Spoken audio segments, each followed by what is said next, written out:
Yes మనం శ్రీనగర్ దగ్గర ఉన్నటువంటి పరిస్థితిని తెలుసుకునే ప్రయత్నం చేద్దాం. మా ప్రతినిధి చక్రి లైవ్ లో జాయిన్ అవుతున్నారు.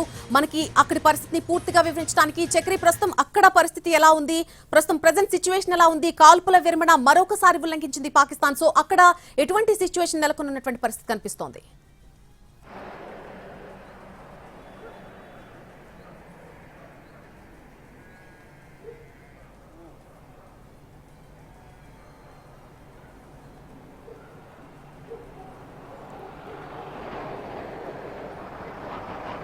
ఎస్ చక్రి, వినిపిస్తోందా మీకు? రైట్ నల్లి, ప్రస్తుతం నేను శ్రీనగర్లో ఉన్నాను. సాంబాలో అలాగే అఖ్నూర్ సెక్టర్లో డ్రోన్ దాడులు జరిగినట్లుగా వార్తలు వస్తున్నాయి. శ్రీనగర్లో అయితే ప్రస్తుతం పరిస్థితి బాగానే ఉంది. అంటే ఇక్కడ ఎలాంటి డ్రోన్ దాడులు కానీ సీజ్ ఫైర్ ఉల్లంఘనలు కానీ జరగలేదు శ్రీనగర్కి సంబంధించినంత వరకు. బట్ జమ్మూ నుంచి మాత్రం మనకి అప్డేట్స్ అందుతూ ఉన్నాయి. జమ్మూ సాంబా సెక్టర్ కావచ్చు, కతువా సెక్టర్ కావచ్చు, అఖ్నూర్ సెక్టర్లో ప్రస్తుతం అక్కడ డ్రోన్ దాడులు జరిగినట్టుగా తెలుస్తోంది. శ్రీనగర్ అయితే మాత్రం యథాతథంగా మీరు చూస్తున్నారు, రోడ్డు మీద ట్రాఫిక్ అంతా కూడా సాధారణంగా ఉంది. ప్రజలంతా కూడా యథావిధిగా తమ కార్యకలాపాల్లో ఉన్నారు. ఇప్పటికీ కూడా షాప్స్ ఓపెన్ ఉన్నాయి. బట్ ఇది నిన్న మొన్న అయితే ఈ పరిస్థితి లేదు. మొత్తం ఈ పాటికి మొత్తం పూర్తిగా బ్లాక్అవుట్ ప్రకటించి చిమ్మ చీకట్లో ఈ రోడ్లు ఈ ప్రదేశం అంతా కూడా ఉన్నటువంటి పరిస్థితి. కానీ ఈ రోజు ఆ పరిస్థితి లేదు. మీరు ప్రత్యక్షంగా చూస్తూ ఉన్నారు, రోడ్డు సాధారణ పరిస్థితులు చోటు చేసుకుంటూ ఉన్నాయి. రోడ్డు మీద అంతా కూడా రెగ్యులర్ ట్రాఫిక్ నడుస్తూ ఉంది. అలాగే షాప్స్ ఓపెన్ ఉన్నాయి. ఇంతకు ముందు వరకు కూడా హోటల్స్ అన్నీ కూడా ఓపెన్ ఉన్నటువంటి పరిస్థితి. ప్రజలు కూడా బయట హ్యాపీగా తిరిగినటువంటి పరిస్థితి. సో ఏదేమైనా కూడా మళ్ళీ డ్రోన్ దాడులు అలాగే మళ్ళీ కాల్పుల విరమణ ఒప్పందాన్ని ఉల్లంఘించడం అనేది జరిగినట్టుగా తెలుస్తోంది. అది ఎటు దారి తీస్తుంది? 8 గంటలకి ప్రధాని మాట్లాడిన కొద్దిసేపటికి ఈ ఘటన చోటు చేసుకోవడం ప్రస్తుతం పెద్ద ఇంపాక్ట్ చూపించే అవకాశం అయితే కనపడుతోంది. సరిహద్దు గ్రామాల ప్రజలందరూ కూడా కాస్త స్థిమితపడుతున్నటువంటి పరిస్థితి, కాస్త హ్యాపీగా ఫీల్ అవుతున్నటువంటి పరిస్థితి.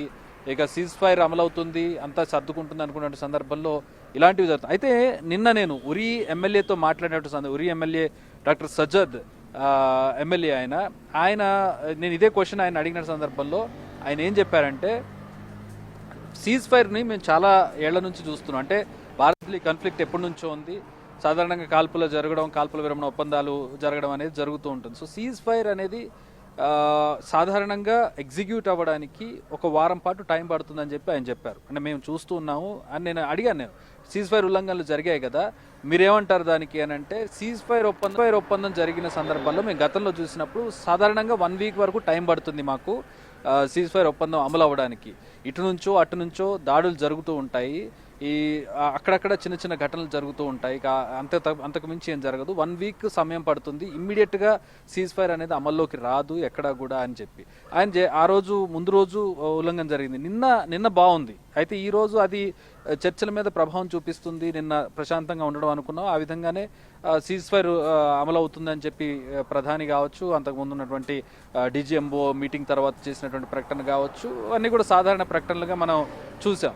కానీ ఈ రోజు రాత్రి అంటే మీటింగ్ జరిగి ప్రకటనలు వచ్చిన తర్వాత, ప్రధాని మాట్లాడిన తర్వాత మళ్ళీ సీజ్ ఫైర్ ఉల్లంఘన జరిగింది. అంటే దీన్ని ఎగ్జిక్యూషన్కి ముందు అంటే 1 వీక్ ఒక టైం పీరియడ్ అనుకోవాలా, లేదంటే కావాలని పాకిస్తాన్ పదే ఈ ఉల్లంఘనలకు పాల్పడుతుందని అనుకోవాలా, చిత్తశుద్ధి లేకుండా చేస్తోందని అనుకోవాలనేది మరి కొద్ది రోజులు తేలే అవకాశం అయితే కనపడుతుంది. అయితే దీన్ని భారత్ ఏ విధంగా తీసుకుంటుంది, దీనికి ఏమైనా రెస్పాండ్ అవుతుందా భారత్ అనేది చూడాలి. ఎందుకంటే మొన్న సీజ్ ఫైర్ ఉల్లంఘన తర్వాత మొన్న కూడా జరిగింది, నిన్న లేదు కానీ మొన్న రాత్రి సీజ్ ఫైర్ ఉల్లంఘన జరిగింది. కానీ భారత్ స్పందించలేదు దానికి. మనం ఏమీ వెళ్ళి వాళ్ళ మీద బాంబులు వేయడమో లేకపోతే మళ్ళీ దాడి చేయడమో చేయలేదు. ఈ రోజు కూడా అదే ఘటన జరిగింది. ఎందుకంటే మన పటిష్టమైనటువంటి డిఫెన్స్ వ్యవస్థ ఉంది మనకి. ఈ డ్రోన్ల వల్ల చిన్న పాకిస్తాన్ దగ్గర గొప్ప ఆయుధాలు ఏమీ లేవు, గొప్ప మనం దాడి చేసే పరిస్థితి ఏం లేదు. చిన్న చేతిగా డ్రోన్లు మన మీద వదులుతూ ఉంటుంది. మన ఎయిర్ డిఫెన్స్ సిస్టమ్ వాటిని క్రికెట్ బాల్స్ని కొట్టేసి అవతలకి పంపించేసేటటువంటి పరిస్థితి. ఈరోజు డీజీఎంఓ మీటింగ్ తర్వాత త్రివిధ దళాధిపతులు మాట్లాడిన తర్వాత మనం చూసాం ఆయన ఎట్లాంటి రిప్లై ఇచ్చాడు. నిన్న ఏ డ్రోన్ వచ్చినా సరే, ఎలాంటి డ్రోన్ వచ్చినా సరే, టర్కీది కావచ్చు, ఇంకొక దగ్గర కావచ్చు, ఎక్కడదైనా సరే, ఎక్కడ డ్రోన్ వచ్చినా సరే మేము దాన్ని అడ్డుకుంటాం. మన రక్షణ వ్యవస్థ చాలా పటిష్టంగా ఉంది, దాని గురించి వరి అవ్వాల్సిన అవసరం లేదని చెప్పి. సో ఆ పరిస్థితుల్లో మనం వాటి గురించి పెద్దగా పట్టించుకునే అవకాశం లేదు. కానీ ఇక్కడ క్వశ్చన్ చేయాల్సింది ఏంటంటే, పాకిస్తాన్ ఎందుకు ఇలా చేస్తుంది? ఒకసారి అసలు వచ్చిందే వాళ్ళు, కాళ్ళబేరానికి వచ్చిందే వాళ్ళు, మళ్ళీ సీజ్ ఫైర్ ఉల్లంఘనలు చేయడం అనేది ఇల్లాజికల్గా కనపడుతోంది, ఇమ్మోరల్గా కనపడుతోంది. సో ఇది ఎక్కడికి దారి తీస్తుంది, పరిణామాలు ఏ విధంగా ఉండబోతున్నాయి అనేది కూడా వేచి చూడాల్సినటువంటి పరిస్థితి కనపడుతుంది. యాజ్ ఆఫ్ నో శ్రీనగర్లో అయితే ప్రశాంతంగా ఉంది పరిస్థితి, బ్లాక్అవుట్ లేదు, ఇక్కడ ఎలాంటి దాడులు జరగలేదు. కాకపోతే Jammu, Samba sector, Kathua sector and Akhnoor sector నుంచి రిపోర్ట్స్ అందుతూ ఉన్నాయి, విజువల్స్ వస్తూ ఉన్నాయి దాడులు జరిగాయని చెప్పి. సో అవి కూడా మనకి హాని చేసేవి ఏమీ లేదు. పాకిస్తాన్ ఇప్పుడు మనల్ని చేసేది ఏమీ లేదు, మనకి వచ్చే నష్టం ఏమీ లేదు. పాకిస్తాన్ చేసే దాడులు కావచ్చు, మరికొన్ని కావచ్చు. దాడి చేస్తుందనే పాకిస్తాన్ ఉద్దేశాన్ని మనం ప్రశ్నించడం తప్పించి పాకిస్తాన్ చేసే దాడుల వల్ల భారతదేశానికి జరుగుతున్న నష్టం ఏమీ లేదని చెప్పుకోవచ్చు నళిని. యాజ్ ఆఫ్ నౌ అయితే శ్రీనగర్ ప్రశాంతంగా ఉంది, శ్రీనగర్లో ఎట్లాంటి ఇబ్బంది లేదు, శ్రీనగర్ మీద ఎట్లాంటి సీజ్ ఫైర్ ఉల్లంఘనలు జరగలేదు. సో జస్ట్ ఇన్ కేస్ ఇప్పుడే ఈ రాత్రి అంతా కూడా నేను వెయిట్ చేస్తాను. జస్ట్ ఇన్ కేస్ ఏమైనా జరిగితే మాత్రం అప్డేట్స్ ఖచ్చితంగా అందించే ప్రయత్నం చేస్తాను.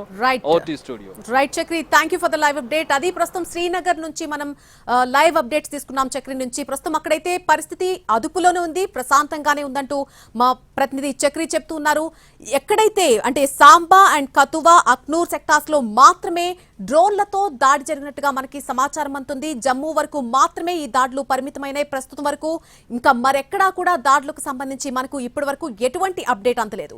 మరొకసారి కాల్పుల విరమణను పాకిస్తాన్ ఉల్లంఘించింది. కేవలం సాంబా, కథువా అలాగే అఖ్నూర్ సెక్టార్స్ కి సంబంధించి డ్రోన్లతో అక్కడ విరుచుకుపడింది. కానీ మన రక్షణ శాఖ ఎప్పటికప్పుడు వాటిని సమర్థవంతంగా తిప్పికొట్టినటువంటి పరిస్థితి కనిపిస్తోంది.